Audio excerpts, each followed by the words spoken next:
It's funny. We were joking about Star Wars, beforehand. After the Sith defeat, they had to wait 1,000 years before installing the Empire. So, hopefully, we won't have to wait that long. Yeah, that would be great. We might need to actually follow their path.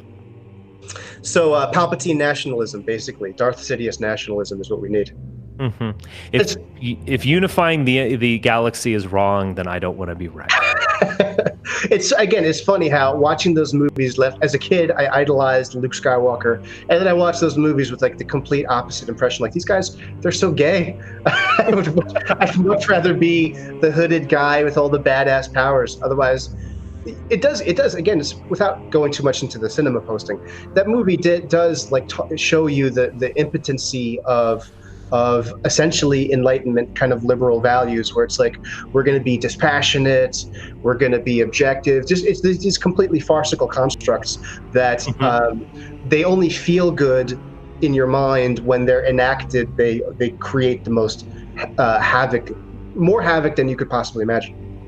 The Jedi are just ultimately liberals in the sense that they are enslaved to a system. They're enslaved to a means and not an end. They need to protect the Republic and make sure that the trade laws are enforced and so on, so that this thing keeps going.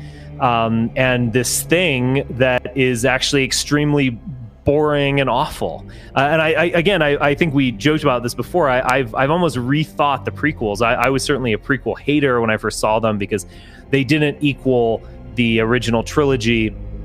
It just in terms of the magic of it all and the originality and so on. But I think in a way you can kind of read them against the grain. Like, all these things that people didn't like about them were actually the real message of it. And everyone hated the fact that you had all these Jedi sitting down and getting in discussions and what was the world of Coruscant, where the massive galactic parliament is there, and people didn't like this because it wasn't about saber fights and adventure and things like that. But in some ways, this is what George Lucas was telling us, which was that the Republic was awful and deserved to die. And it is only the Sith who are in touch with passion and in touch with their own attachment that can actually animate that system and transform it, because they didn't destroy the Republic, they transformed it. And they didn't just change its name or take over or something. They transformed it spiritually into something obviously greater. So yeah, I mean, I think there's some lessons to be learned from that, and that is how we need to see the world, as something that we need to transform with with our own ideology. We need to engage in a kind of trans-evaluation of values. We don't need to adopt the values of the system that's destroying us. We need to enter it, recognize that there are these existing structures that are not going to go away. They're just realities that we can't change, but we need to add a new spiritual core to them. Yeah, and very well said.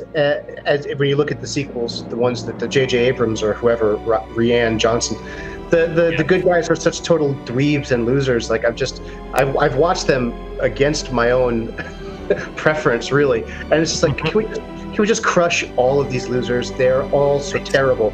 As much as like even the Empire or whatever in the new sequels are also pretty freaking gay. They're clearly better.